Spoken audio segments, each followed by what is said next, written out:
Hoje, a gente vai mergulhar na mente de uma figura fascinante, Carroll Quigley. Ele foi um professor em Georgetown que olhava para a história de um jeito bem diferente. Para ele, não era só uma lista de datas e eventos, mas sim um sistema vivo, todo interligado.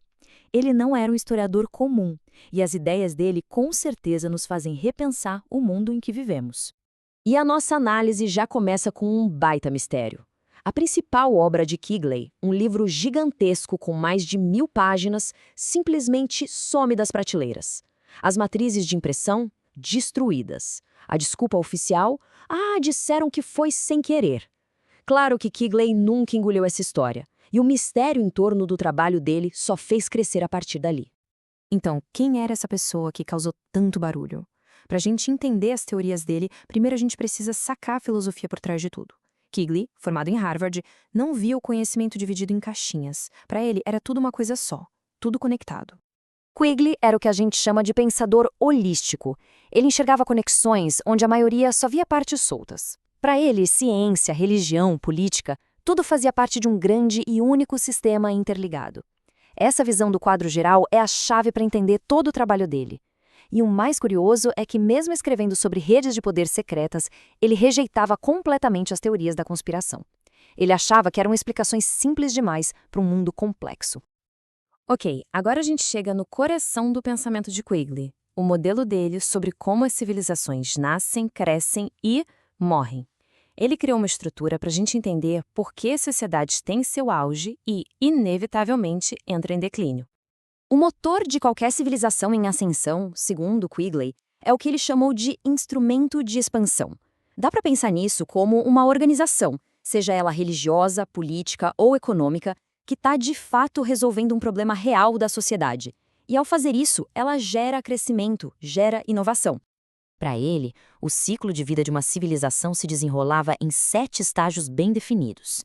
Tudo começa com a mistura de culturas que cria algo novo. Esse novo sistema, então, cresce. É a fase da expansão, impulsionada por aquele instrumento. Mas, como a gente vê aqui, essa expansão leva a conflitos e, no fim, a decadência. Para Quigley, esse padrão era implacável, se repetia vez após vez na história. Mas aí vem a virada. O que causa a queda? Quigley argumentava que todo instrumento que um dia foi produtivo, com o tempo, se transforma numa instituição. A organização para de servir a sociedade e começa a servir a si mesma. Ela fica rígida, sabe? Só quer proteger os seus próprios interesses e acaba sufocando aquela inovação que um dia ela mesma promoveu. E é aí que começa a decadência da civilização. Beleza. Essa teoria parece meio abstrata, né? Então vamos trazer para um exemplo bem concreto. Quigley usou essa ideia de um jeito fascinante para analisar a história do Ocidente, mostrando como a tecnologia militar moldou a política e a distribuição de poder. Olha só que interessante essa dança do poder. Primeiro, o castelo. Ele era a defesa suprema e dava todo o poder para os senhores feudais. Depois surge o rifle. Barato, fácil de usar. De repente, o poder vai parar na mão do povo, o que torna possível o surgimento da democracia.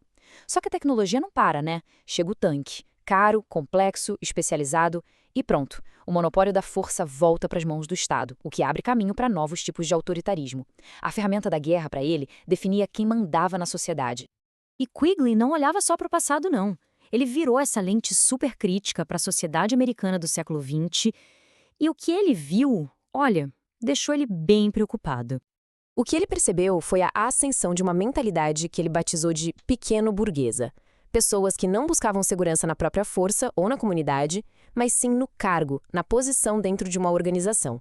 O objetivo era simples: subir na hierarquia, não quebrar nenhuma regra e chegar são e salvo na aposentadoria. Em oposição a isso, ele viu os aristocratas, que já nasciam seguros, e os dissidentes, aqueles que sentiam que algo muito importante tinha se perdido no caminho. E essa era a grande angústia dele. Quigley sentia que a sociedade moderna estava nos sufocando com coisas e estruturas. Ele dizia que as experiências artificiais, como o consumismo exagerado ou os esportes de massa, estavam nos afastando das nossas necessidades humanas mais básicas. A conexão real com a natureza e, claro, uns com os outros. E a crítica dele nos deixa com essa pergunta, que é fundamental. Se a segurança não vem mais da comunidade ou de uma força interior, mas sim de um lugar numa hierarquia, o que isso faz com o espírito humano. E para fechar, qual é a grande lição que fica de tudo isso? A mensagem final de Quigley. Bom, para ele, tudo se resumia ao propósito da educação e, no fim das contas, da própria vida. Para ele, existia um abismo entre conhecimento e entendimento. Conhecimento é só ter os fatos na cabeça, é memória, é o trabalho do escriturário. Agora, entendimento, isso é outra coisa. É saber o que fazer com esses fatos. É a qualidade do líder, do executivo, e essa, para ele, era a verdadeira meta da educação. Não só acumular informação, mas desenvolver a capacidade de pensar. Isso nos leva à filosofia de vida dele. Apesar de todo o pessimismo sobre o destino das civilizações, ele acreditava na integridade do esforço. O importante não é necessariamente vencer, mas se entregar de corpo e alma à jornada. A luta em si é o que importa. Uma lição, sem dúvida, de um dos pensadores mais originais e fora da curva da história.